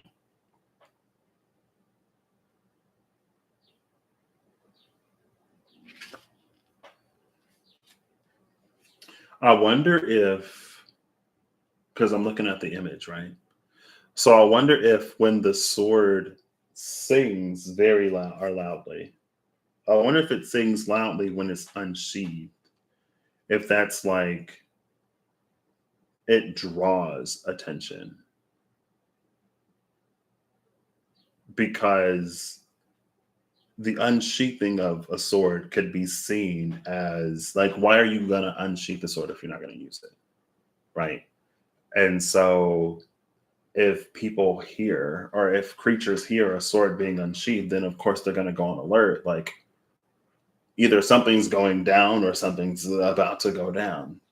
And then maybe like it attracts all of this unnecessary attention. Again, going back to that like hypervigilance or to continue like to go out into the world with our armor on is a communication of an intention to be at war or to go to battle. And so if we are dressed in a way that indicates, or if we act in a way that indicates that we are at war, that we're going to battle, then if we're met with hostility and opposition, like it's understandable. You know what I mean? And again, like it's there when you need it, but like we don't necessarily have to do that. So the fact that it came out as a 2, the 2 of Swords, that we saw the High Priestess. 2 is also Judgment, and that's it. Right? No, Justice or Strength, depending on the deck. So that's the High Priestess, Justice / Strength, and then Judgment.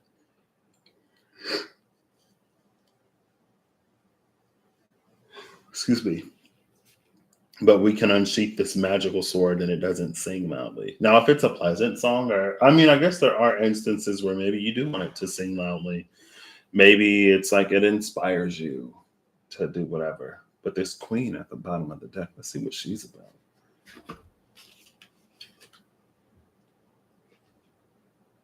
She's not the Queen of Strength or the Queen of Wisdom.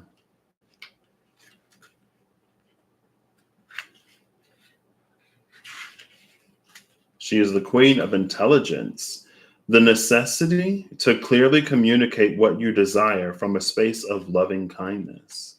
Someone comes to you with a murder mystery that they want you to solve. Oh, this is the Queen of Swords upright. Queen of Swords upright. Yeah. So again, like the Queen of Swords in reverse is the one who can overly. The Queen of Swords in reverse is the one that can be hyper vigilant. And when she comes out, like hyper vigilance is such a relative thing. Like, who's to say if we're being appropriately vigilant or if we're being hyper vigilant? The situation, the circumstances, more often than not, are the only indicator of whether we're being hyper vigilant or not, or whether it's too much or not. Like, is that the appropriate level of vigilance, or is that being hyper vigilant? But the Queen of Swords in reverse, in her hypervigilance, especially when she comes out in reverse, or when I feel that energy, it's like it's unnecessary. That someone who may have gone through something that was very trying and very challenging repeatedly with, let's say, a certain type of person, to the point where they've learned how they need to conduct themselves to be taken seriously or to be respected. And so, like, a woman in the workplace is an easy metaphor for my brain to latch onto, especially depending on the field, because a lot of women aren't respected. And so, if someone comes into a space and they feel like they need to be extra whatever to compensate or to communicate that, like, I will be respected, like, if they have the history of experiences to where that is warranted, then like that's a necessary amount of vigilance. But if that same woman were to find herself promoted into a position or put in a position where she is respected, then that would be hypervigilance, because she's already respected. So she doesn't have to fight for anything that she is given as she should naturally be given. And so that's why, again, like, is it vigilance or is it hypervigilance? It's almost purely circumstantial, but it's moving into a place where she is respected. So all of those things that she used to have to do to demand respect, she doesn't have to do anymore because she's already given that respect. So the sword that she walks in with, she no longer has to walk in sword out, waving it around like, don't none of yous mess with me. Because they wouldn't do that. It's a new ball game. It's a new experience. It's the other side. So again, maybe that's why the sword doesn't need to sing very loudly when it's unsheathed, because it may be miscommunicated, right? Maybe someone will think like, oh, you're being confrontational, and you're just like, I just wanted to cut my sandwich with a sword because I don't have a knife and I'm just used to using the sword. Or I was going to use my sword to, I don't know, do something that people didn't expect somebody to do with a sword, but, you know, live by the sword and all, right? Not that anyone's going to die by the sword, but like someone's, I don't know, anyway. But it was the Queen of Swords, Queen of Intelligence upright. Again, it's approaching things with a loving kindness.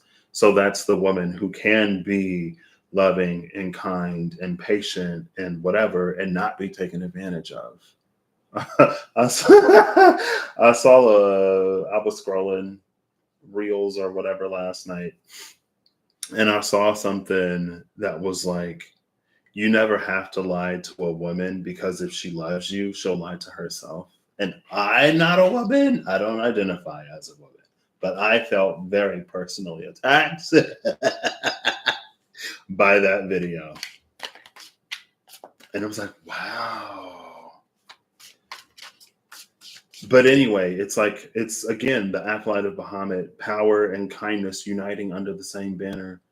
in the story or the telling of the story thus far, the embodiment of power tried to come in and to take control of everything, and more often, or in a certain type of way, ruin it.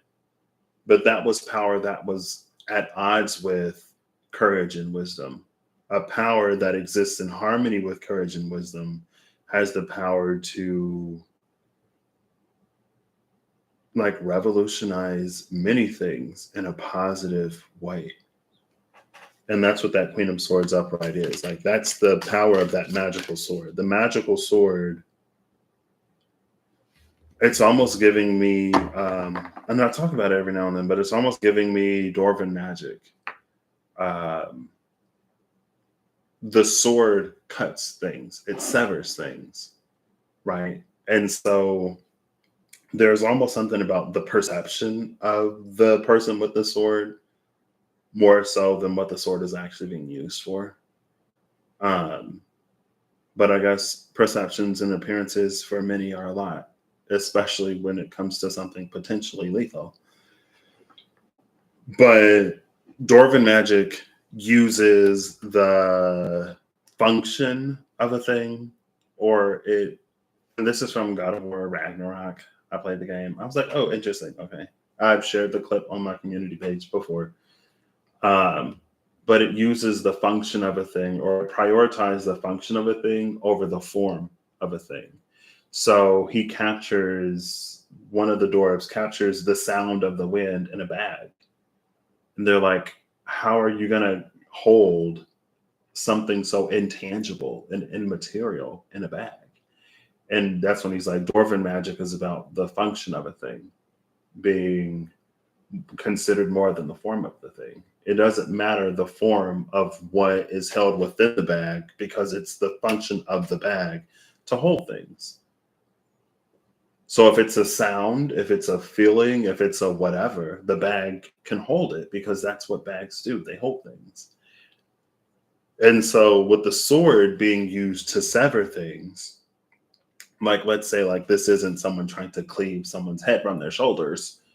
Like if someone wants to sever an unfavorable tie that they have,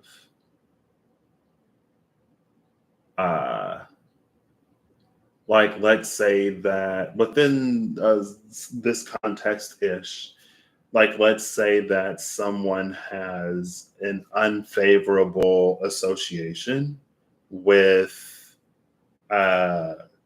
something, and for whatever reason they're like, maybe something and this is like resonating to their like, I need to be open to allowing this to be more than what I've experienced in the past, because I'm being told, my intuition is already telling me I'm seeing things that is confirming, validating, and affirming my intuition that I need to go into something with an open mind. But my experience of the past is so prevalent, or was so impactful, that I find it difficult to do so.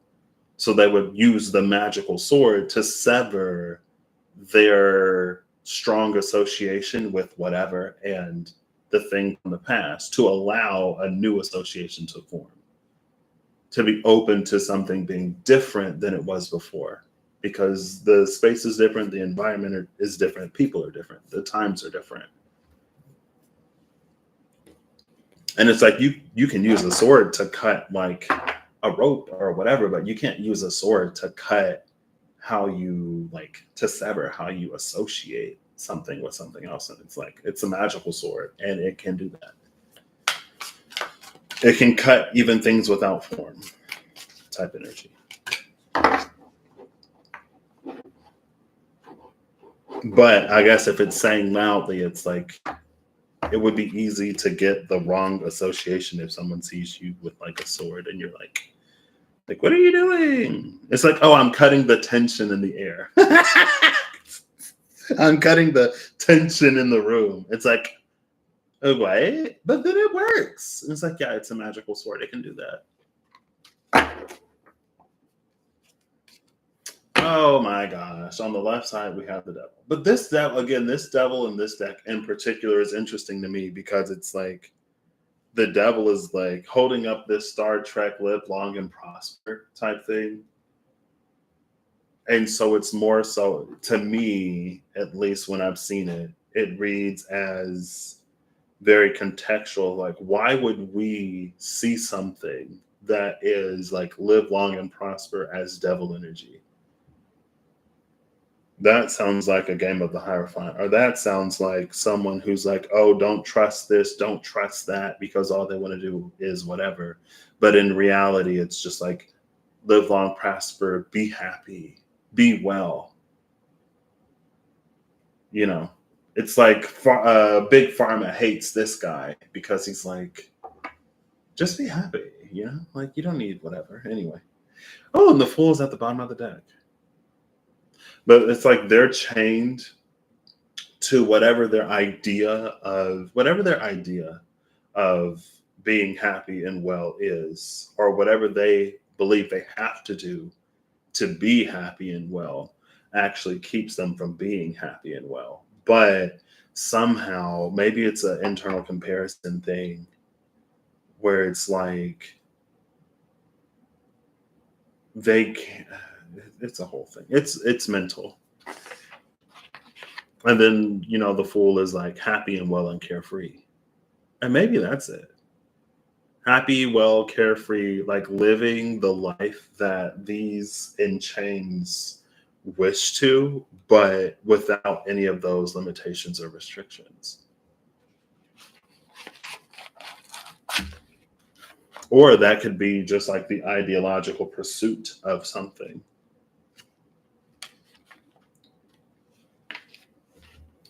On this side, we have the Page of Wands with the Seven of Coins at the bottom of the deck.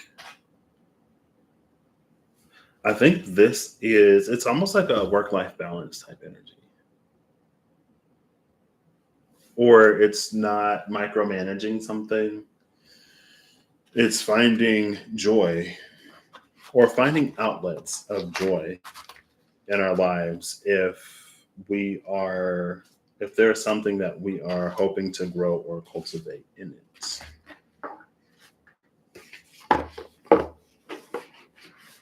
Cool. Now, last but not least, the noble. Ooh, look, bottom of the deck. Look at this noble heritage background. What? Commander creatures you own have, when this creature enters the battlefield and at the beginning of your upkeep, each player may put 2+1/+1 counters on a creature they control. For each opponent who does, you gain protection from that player until your next turn. You can't be targeted, dealt damage, or enchanted by anything controlled by that player. So this noble heritage has the ability to empower others, but they can't in turn use that to like attack you or to transgress against you in any kind of way. And it's just like, in history, I feel like that hasn't necessarily always been the case. You know, there are times where like maybe you've experienced that in some way. Like maybe you have truly, genuinely been there to support someone, to empower and encourage them. And then it's like they try to work against you, or they then try to get one over on you. And it's, I don't know, bro. Chalk it up to greed. I don't know. But the fact that noble heritage came out as a background for that, you know, owlbear shepherd and that energy of like the runaway noble. Cool. It assists everyone. It's there for anybody, there to empower, you know. All right, final card. Dungeons and Dragons Magic the Gathering cards, I guess. Just like flip something over, please. Drop something out. My hand's starting to get a little sore. There we go. Ooh, more than I bargained for. We have the Timberland Guide, and then something slid out face down. The Jade Orb of Dragonkind is at the bottom of the deck. Add earth mana. When you spend this mana to cast a dragon creature spell, it enters the battlefield with an additional +1/+1 counter on it and gains hexproof until your next turn. It can't be the target of spells or abilities your opponents control. So here's another empowering something and making it immune to attacks or spells. There's the Jade Orb of Dragonkind. Cool. You don't have to use that mana on a dragon creature, but when you do, there's an additional benefit. Timberland Guide. When Timberland Guide enters the battlefield, put a +1/+1 counter on target creature. Everything is like +1/+1 counter. Hiring an experienced wilderness guide isn't cheap, but it costs less than a search party or a funeral. That's our wilderness guide, this human scout creature, and a sky diamond. The sky diamond came out in reverse, and you get to add 1 water mana. You can tap it to generate 1 water mana.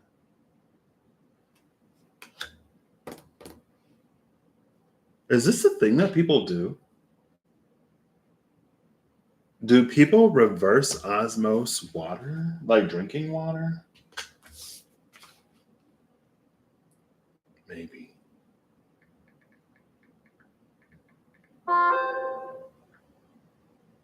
Hold up, wait. No. That's not, it wouldn't be reverse osmosis.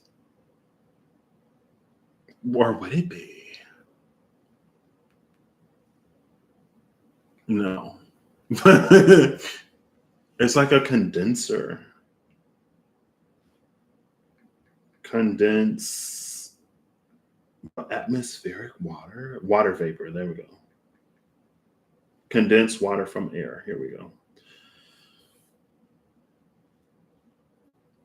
Oh, cooling the air below its dew point, exposing the, okay. So water vapor in the air can be extracted either by condensation, cooling the air below its dew point, exposing the air to desiccants using membranes that only pass water vapor, collecting fog, or pressurizing the air. Atmospheric water generator. Is that a thing? I guess it is. It has a Wikipedia page. An atmospheric water generator is a device that extracts water from humid ambient air, producing potable water. Water vapor in the air can be extracted either by condensation, cooling the air below its dew point, exposing the air to desiccants using membranes that only pass water vapor, collecting fog, or pressurizing the air. AWGs are useful where potable water is difficult to obtain because water is always present in ambient air.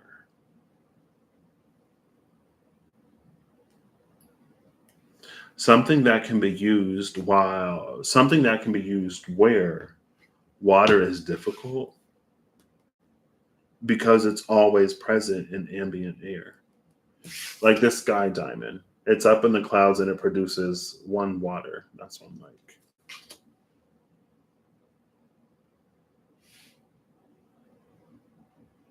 And there's a lot of +1/+1 counters.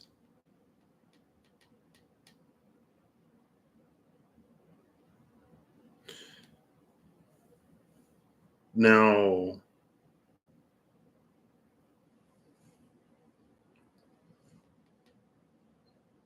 hiring an experienced wilderness guide isn't cheap, but it costs less than a search party or a funeral.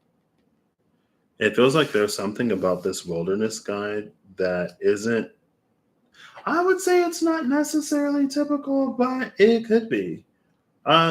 People who are veterans to the wilderness, they have life straws, they got all kinds of stuff that you may not even know exists. But it's because they do that. They're about that life for real, you know. They got more than a can of beans, but also maybe several cans of beans. Because to me, I'm like, well, this wilderness guide seems like he's more than just a random wilderness guide if he could pull water from the air.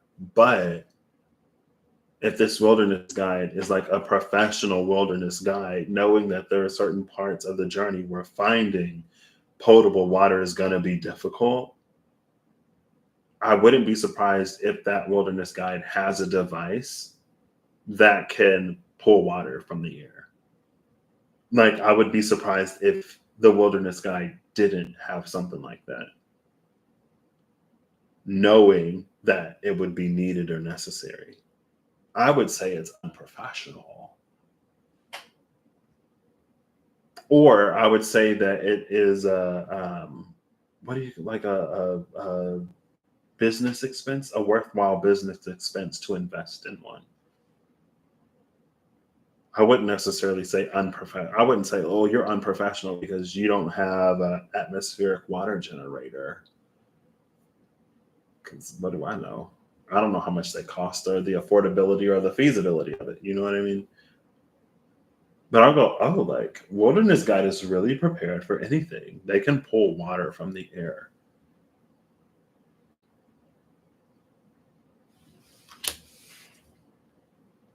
It may be costly, but it's cheaper than, and again, maybe a little bit of that goes back to, I don't know if it was necessarily lost in all of the theatrics that is Patrick yesterday with the Seven of Swords cannibal, but it's like the beanstalk is the quick and easy way to the land of the giants. To hire this guy, like a more natural journey may be costly, but it's like, again, it's more affordable than a search party or a funeral.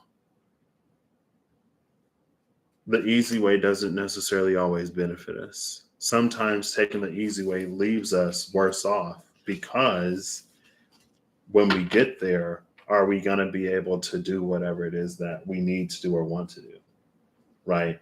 Like if there is someone who, let's say that there's some kind of accreditation process and someone cheats their way through a certificate. And it's like, yeah, you can do that. But ultimately, if you plan on using that certificate, ultimately you would only be cheating yourself because, like, there are certain things that are necessary parts of like the job. The certificate signifies that you are prepared to do those things. So like if you cheat a certificate and then you get hired as whatever you're certified for, and then you find out you can't do it or that it's a lot more challenging or difficult, or like nobody told me this, nobody told me that, nobody prepared me for this, and they're like, girl, that's in like chapter 3 of the second class out of 15 classes. What do you mean nobody prepared you for this? We only do ourselves a disservice when we rush things. um, you know, we only make it harder on ourselves when we don't go at our own pace. And whatever is for us in those times and moments that it's for us. Right? It wasn't for Simba to take that Pride Rock when he was literally a child. So he spent some time with Timon and Pumbaa out in the wilderness until he grew and matured. You know what I mean? And, sometimes that's what happens. But when we're ready, when the time comes, we will find our way back and our noble blood will be ignited or whatever. All right. I put the D6 back. All the cards are back. I hope you have an amazing whenever you see this. I hope you're acting in alignment to make all that you wish to experience your reality.